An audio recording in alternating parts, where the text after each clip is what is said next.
దేవుని నామ స్తోత్రాలు మీ అందరికి వందనాలు. దేవుని మాటలు విందాం, శ్రద్ధగా కూర్చోండి. దేవుని నామానికి వందనాలు, అందరికి వందనాలు. ఒక బైబిల్లో ఒక ఆయన కొందరికి కొన్ని తలాంతులు ఇచ్చాడన్నమాట.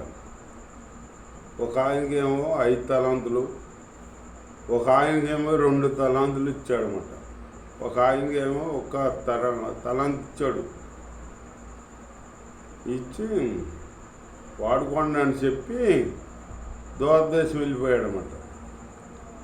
వెళ్ళిపోతే వీళ్ళు చెప్పారు కదా, చెయ్యాలిగా చెప్పింది. ఈయన దూరదేశం వెళ్ళిపోయాడు. వెళ్ళిపోయి కొన్నాళ్ళ ఉన్నాక వచ్చాడన్నమాట. వచ్చి 5 తలాంతులు ఇచ్చిన వాళ్ళని అడిగాడనమాట. సరే బాబు, నీకు ఇచ్చాను కదా, ఏం చేసావు అంటే, నేనంటే 5 తలాంతులు ఇచ్చారు కదా నాకు, ఆ 5 జాతి ఇంకో 5 సంపాదించాను మీ దయవల్ల అని అంటే, బల మంచి దాసురా అన్నాడన్నమాట. అనేటప్పటికి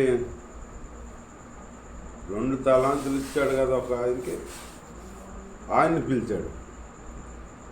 నీకు 2 తలాంతులు ఇచ్చాను కదయ్యా, నువ్వేం చేశావు అని అంటే, ఆయన అన్నాడు, నేనా ప్రభువా, ఇదిగో 2 తలాంతులు ఇచ్చావు, ఆ 2 తలాంతులతో ఇంకా 2 తలాంతులు సంపాదించాను మీ దయవల్ల అని చెప్పాడు అన్నమాట.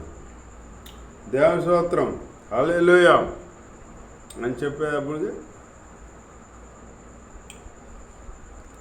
అని 2 సంపాదించాను అని ఇచ్చేటప్పటికి, బలా మంచి దాసురా, ఈ కొంచెంలో నమ్మకంగా ఉన్నావు, కొంచెంలో నమ్మకం ఉన్నవాడికి ఎక్కువలో కూడా నమ్మకంగా ఉంటాడు అని చెప్పి, బలా మంచి దాసురా అన్నాడు అన్నమాట.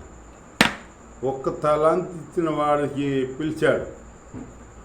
పిలిచి, ఏ బాబు, నీకు ఇచ్చాను కదా, నువ్వేం చేసావు అని అంటే, నేనుండా నువ్వు విత్తనగాడ కొయ్యవాడు, సల్లనగాడ పంట కూర్చుకున్నవాడు అని, కఠినాత్తుడు అని తెలిసి దాన్ని నేనేం చేశానని తెలుసా, ఇంటికి తీసుకెళ్ళి ఇంట్లో గొయ్యి తీసి పాతి పెట్టా, పైన అలికా అన్నాడు. అనేటప్పటికి, ఓరి చెడ్డ దాసుడా, నీకు ఇచ్చింది నువ్వు బాగుపడరా అని నీకు ఇచ్చాను, నీకు బాగుపడరా అని నీకు ఇస్తే నువ్వు బాగుపడేదల్లా పోయి దాన్ని పాతి పెడతావా చెడ్డదాసుడా అని చెప్పి, బాబు అక్కడ ఎవరు ఉన్నారో రాండి అని చెప్పి ఈయన్ని కాళ్ళు చేతులు కట్టేసి ఆ ఎల్లిపుట్ట చీకటి కొట్టులో పడైంది. పడైందంటే ఇప్పుడు అన్నాడే, అయ్యో అయ్యో ఏంటయ్యా బాబు, నీ తలాన్ని నీకు ఇచ్చేస్తున్నాను కదా, నన్ను కాళ్ళు చేతులు కట్టేటువంటి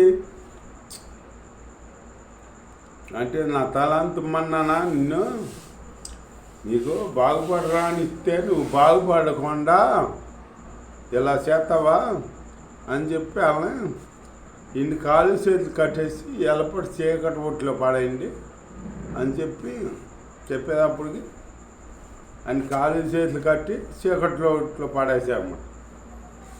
అట్లాగే నా దేవుడు ఒక్కొక్కరికి ఒక తలాంతాడు, వాళ్ళ తలాంతును మనం వాడాలి. నీకు ప్రార్థనా తలాంతి ఇస్తాడు, ఒకరిగా ఆరాధన చేసే తలాంతాడు, ఒకరిగా పరిశుద్ధాత్మ వరం తలాంతి ఇస్తాడు, ఒకరి భాషలు మాట్లాడే వరం ఇస్తాడు, ఒకరికేమో భాషలకు అర్థాలు చెప్పే తలాంతాడు. అలా ఒక్కొక్కరికి ఎవరు స్తోమత బట్టి వాళ్ళకి ఇస్తాడనమాట తలాంతు దేవుడు. ఆ తలాంతిని మనం వాడాలి. వాడకుండా దాన్ని దాచిపెడితే ఏమవుద్ది? దాచిపెట్టింది ఏమవుద్ది? అది మురిగిపోదు. అట్లాగే మనం యేసయ్య దగ్గరికి వెళ్తున్నాం అనుకో, అంతకే మనం ఎదగాలి. ఎదిగే జీవితంలో ఉండాలి. ఎదిగే జీవితం లేకుండా ఉంటే ఎట్లా? ఇప్పుడు ఎదిగే వాళ్ళని అంతకే ఆత్మలో అభివృద్ధి చెందే వాళ్ళని ఇంకా అభివృద్ధి చెందేదాన్ని చేస్తాడు దేవుడు. లేని వాళ్ళకేంటి? అలా చేయని వాళ్ళకి, లేని వాళ్ళని దగ్గర నుంచి ఇంకా ఉన్న తీసేసి ఆ వంట వాళ్ళకే ఇస్తాడనమాట. అట్లాగే మనం దేవుడు ఇచ్చిన తలాంతిని వాడాలి. వాడకుండా మనం నిర్లక్ష్యం చేసామనుకో, దేవుణ్ణి నిర్లక్ష్యం చేసినట్టే. నువ్వు బాగుపడరా అని నీకు చెబితే నువ్వు బాగుపడకుండా నువ్వు ఇలా చేస్తావా అని చెప్పి ఒక తలాంతి ఇచ్చిన వాళ్ళని చీకటి కొట్లు అట్లా పడేసాడో అట్లాగే చీకటి కొట్లో పడేస్తాడనమాట. అట్లా దేవుడి చేత మనం ద్వేషించబడకూడదు. దేవుడి చేత నేను తప్పు పొందకూడదు అన్నమాట. దేవుణ్ణి గణపరిచే బిడ్డలుగా ఉండాలి. మనం దేవుని మహిమపరిచే బిడ్డలుగా ఉండాలి. ఫలభరితమైన జీవితం ఉండాలి మనలో. ఫలభరితం లేకపోతే మనం ఎంత పనికిరాం. ఫలభరిత జీవితం ముఖ్యం విశ్వాసకి. అంతకంతగా అభివృద్ధి చెందాలన్నమాట. ఎందులో? ఆత్మలో, ఆత్మీయ కార్యంలో అభివృద్ధి చెందాలి. అభివృద్ధి చెంది ఆయనలో మనం ఆత్మీయంగా బలపడాలుతూ ఉంటాం. అలాంటి జీవితం మనం చేయాలి. అంతేగాని ఎప్పుడు వెళ్ళి వస్తున్నామని వెళ్ళే వాళ్ళతో వెళ్తాం, వాళ్ళు వెళ్తున్నారు, మన కాడ వెళ్ళిపోతే ఏమనుకుంటారో, బాగుంటుందో బాగోదో, వెళ్దాము అని వెళ్తాం కాదు. ఒకరి గురించి వెళ్ళకూడదు. నువ్వు దేవుడి గురించి వెళ్ళాలి. దేవుడి సన్నిధికి వెళ్ళాలి. దేవుడిని కనపరచాలి. ఒకరు నీకు అనవసరం, పక్కోళ్ళు నీకు అనవసరం. వాళ్ళు ఏమన్నా అనుకుంటారేమో, వీళ్ళు ఏమన్నా అనుకుంటారేమో.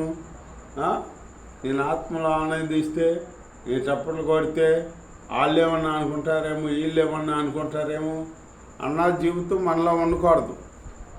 అట్లా ఉన్నామనుకో, ఒకరు భయపడ్డామా మనం వృద్ధిలోకి రాలేము.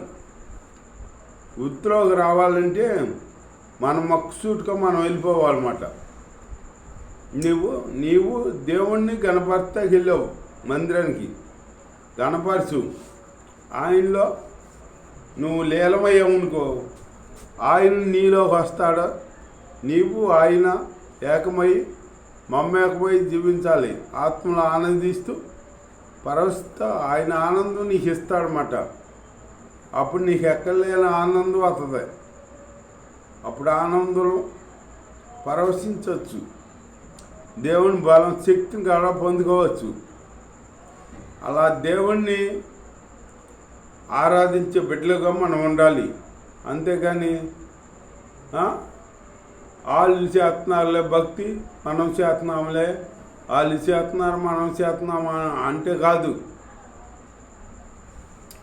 వాళ్ళు చేస్తున్నారో వీళ్ళు చేస్తున్నారో నీకు అనవసరం. మన భక్తి మనం చేయాలి. మన భక్తి మనం చేయాలి. యెహోషువ భక్తుడు అంటున్నాడు, నేను నా ఇంటి వారు యెహోవానే సేవిస్తాం. మీరు ఎవరిని ఎలా సేవిస్తారో మాకు తెలీదు. నేను నా ఇంటి వారు యెహోవానే సేవిస్తాం అని చెబుతున్నాడు అన్నమాట. అట్లాగే యెహోవా దేవుణ్ణి సేవించాలి, ఆరాధించాలి. ఆరాధన అంటే ఏంటి? దేవుడు అంటే ఆశయం మస్యం అనుకున్నావా? రాజు అంతటోడే దావీదు దేవుణ్ణి మరిచిపోయి ఆరాధించాడనమాట. మరిచిపోయి ఆరాధిస్తే మందసం ఎదుట గోని పట్ట కట్టుకుని ఆరాధిస్తుంటే మైమర్చిపోయి పైనుంచి మేడగదిలో నుంచి భార్య చూసి మేఘాలు చూసి ఉదయములో ఆయన్ని హీనపరిచిందంట, తక్కువ చేసిందన్నమాట. ఏంటి రాజు అయి ఉండి అట్లాగే డ్యాన్స్ చేస్తున్నాడా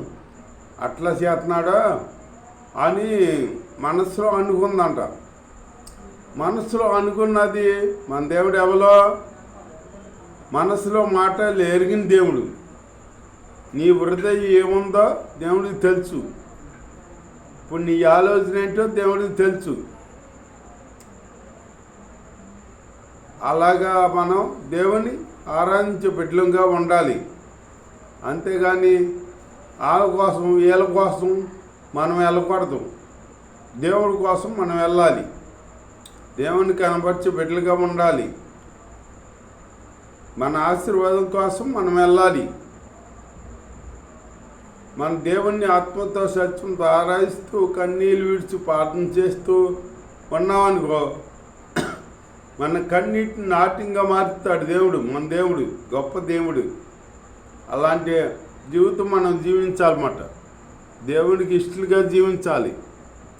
దేవుణ్ణి మహిమపరిచే బిడ్డగా ఆరాధించే బిడ్డగా ఉండాలన్నమాట. అంతేగాని మనం ఇల్లు చేతనారులే, మనం చేతనాం సాల్లే, ఈ భక్తి సాల్లే అని మనం అనుకోకూడదు. ఆయన అనుకున్నామా సైతాను మనక లొంగ తీసేసినట్టే. సైతానికి మనకు అవకాశం ఇవ్వకూడదు. దేవుణ్ణి గణపరుచుకోవాలి. ముందు ఎక్కువ మనం దేవుణ్ణి గణపరుచుకుంటూ ఆయనలో ఆత్మీయంగా ముందుకు సాగుదాం. దేవుడి మాటలు దీవించరు కాక. ఆమెన్. స్తోత్రము. నాయన మీలో ఎలా ఉండాలి తెలియపరిచి మా దేవాన్ని స్తోత్రం. ఫలభరితమైన జీవితం కలిగి నాయన మీలో ఉండాలని తెలియపరిచి మంది అలాంటి జీవితం నాయన నాకు ప్రతి ఒక్క బిడ్డగా దయచేసి కాపాడు సహాయమని అది నేను వేస్తున్నామలో ప్రార్థనేశాడు కొన్ని ఉన్న పరమ తండ్రి. ఆమె సహాయం చేస్తున్నది సూత్రాలు చెల్లిస్తాం పరమ తండ్రి. ఆమె తండ్రి అనే హృదయం ప్రేమ కుమారుడు నిష్కిజ కృపా పరిశుద్ధాత్మ అనుసరి ఇక్కడ చేరి నా గుండెలోకంలో సకల పరిశుద్ధ తోడై నడిపించుగాక. ఆమెన్. హల్లెలూయా.